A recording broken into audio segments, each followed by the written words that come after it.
प्रभु के नाम का पारस जो छू ले वो हो जाए सोना, वो हो जाए सोना।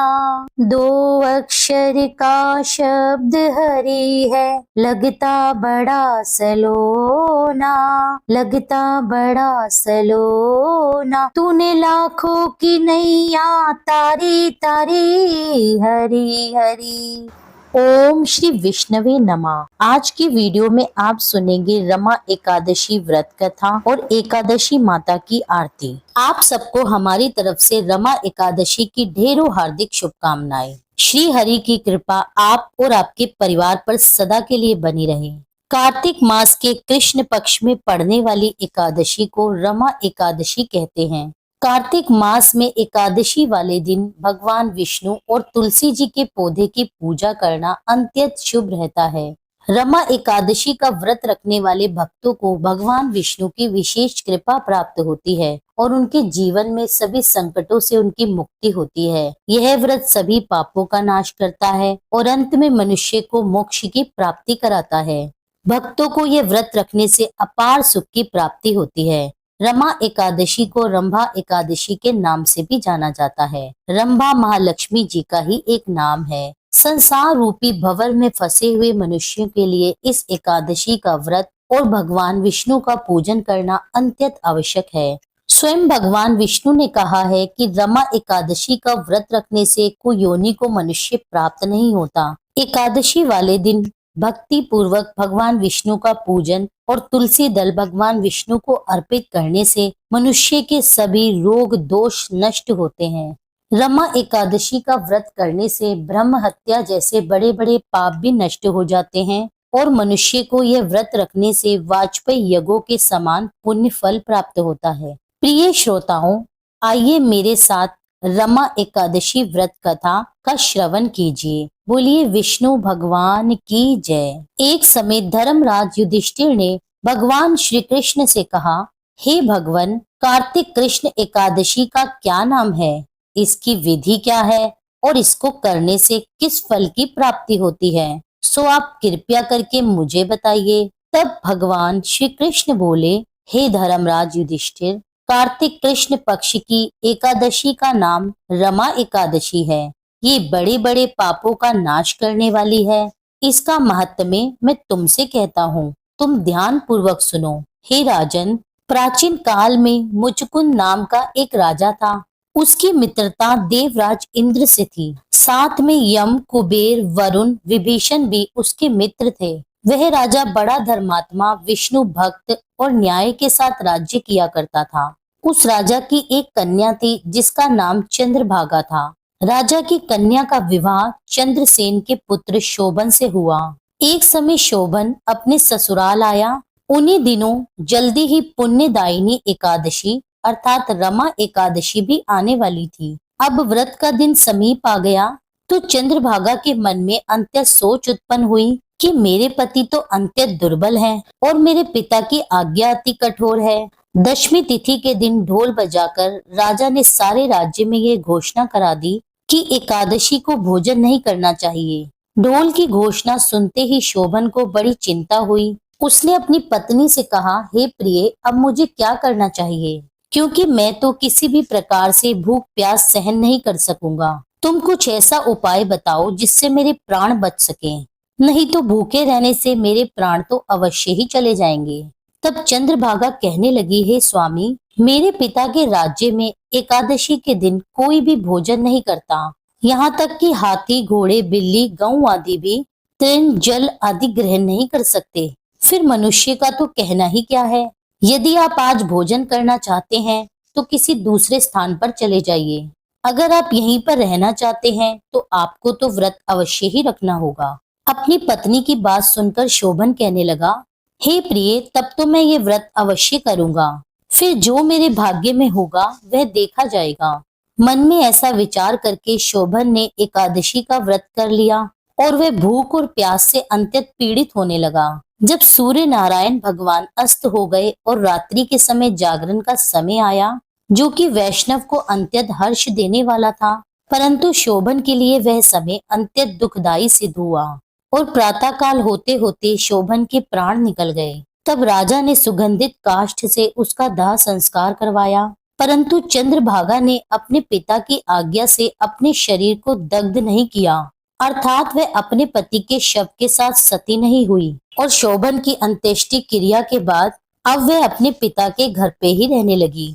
रमा एकादशी के प्रभाव से शोभन को मंदराचल पर्वत पर धन धान्य से युक्त, शत्रुओं से रहित एक सुंदर देवपुर प्राप्त हुआ।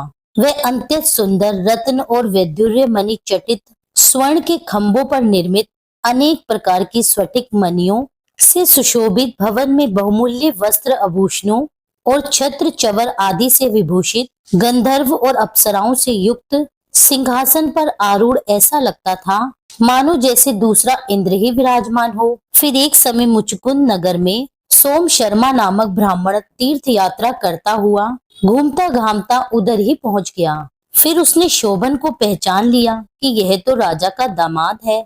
उसके निकट गया। शोभन भी उसे पहचान कर अपने आसन से उठकर उसके पास गया, प्रणाम आदि करके कुशल प्रश्न किया। तब ब्राह्मण ने कहा कि राजा मुचकुंद और आपकी पत्नी कुशल से है। नगर में भी सभी प्रकार से सब कुशल मंगल है, परंतु ये सब देखकर हमें तो अत्यंत आश्चर्य हो रहा है।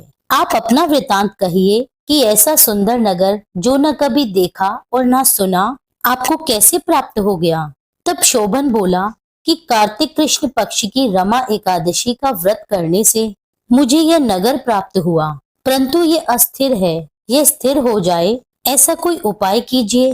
तब ब्राह्मण ने कहा, हे राजन, यह स्थिर क्यों नहीं है और कैसे स्थिर हो सकता है, आप ही बताइए, फिर मैं अवश्य ही वह उपाय कर लूंगा। मेरी इस बात को आप झूठ मत समझिएगा।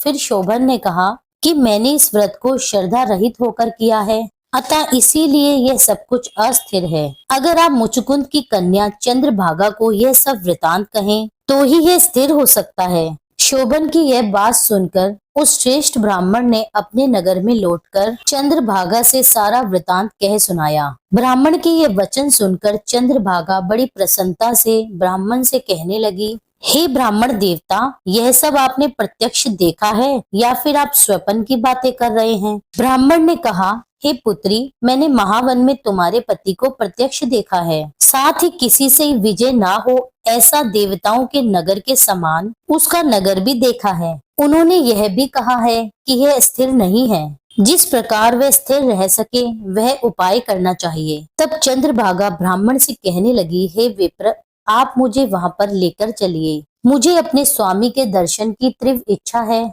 मैं अपने किए हुए पुण्य से उस नगर को स्थिर बना दूंगी। आप ऐसा कार्य कीजिए जिससे उनका हमारा संयोग हो सके, क्योंकि वियोगी को मिला देना महान पुण्य है। सोम शर्मा यह बात सुनकर चंद्रभागा को लेकर मंदराचल पर्वत के समीप वामदेव ऋषि के आश्रम पर गया।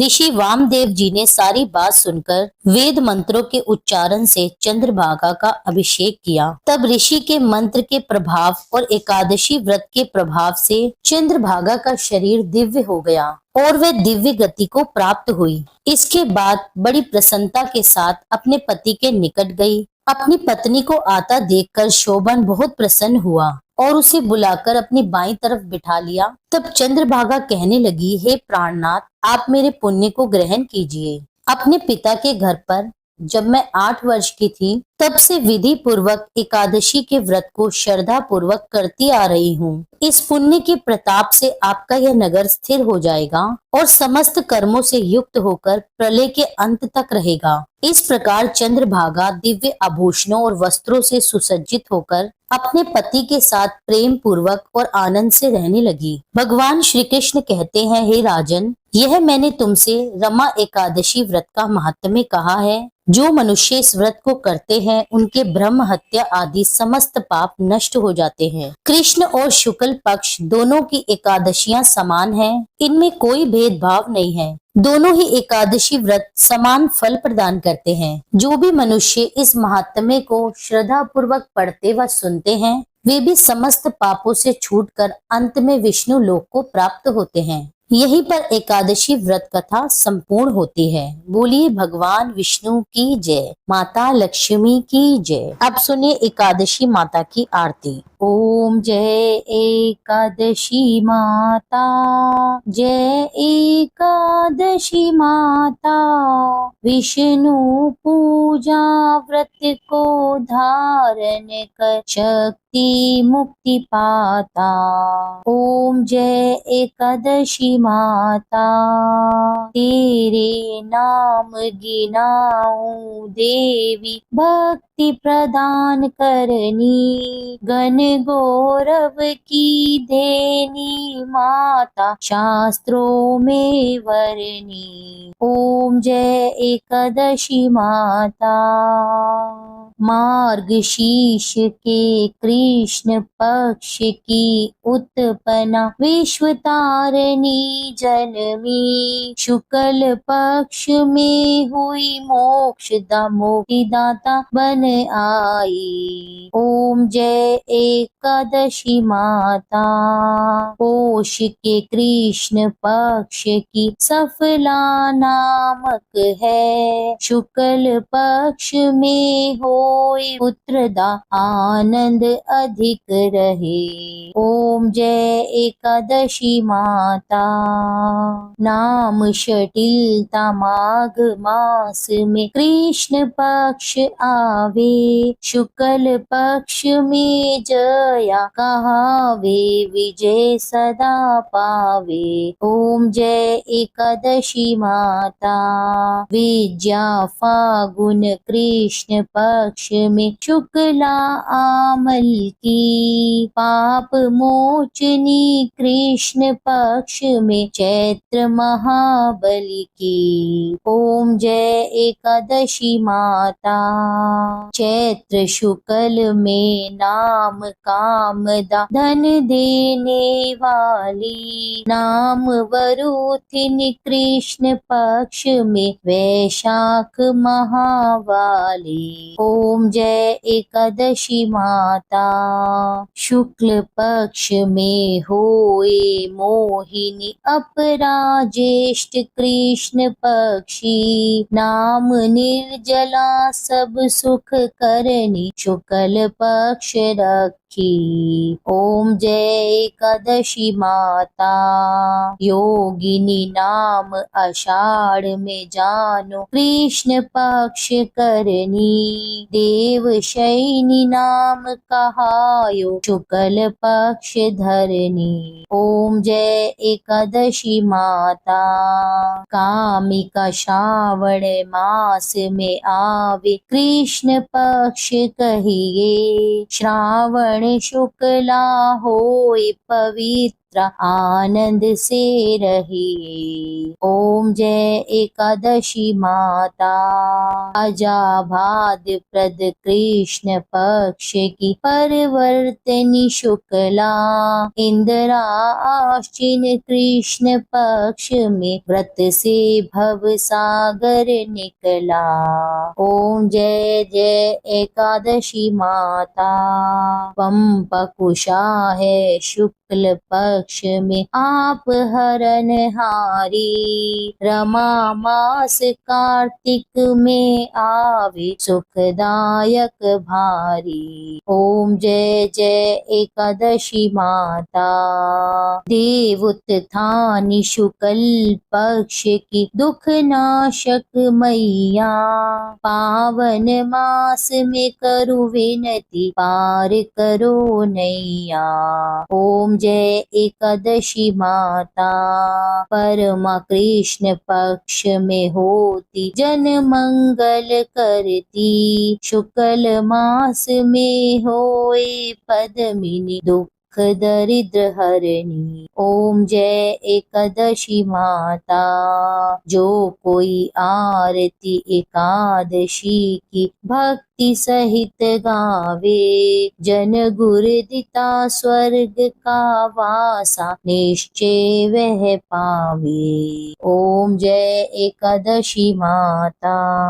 यह थी आज की वीडियो। उम्मीद करती हूँ वीडियो आपको पसंद आई होगी। वीडियो अच्छी लगी हो तो वीडियो को लाइक करके कमेंट में भगवान विष्णु की जय लिखें। इस वीडियो को ज़्यादा से ज़्यादा शेयर करें। मेरी वीडियो में अंत तक बने रहने के लिए आप सभी का धन्यवाद। मिलती हूँ आपसे एक अगली वीडियो में, जब तक के लिए जय श्री राधे।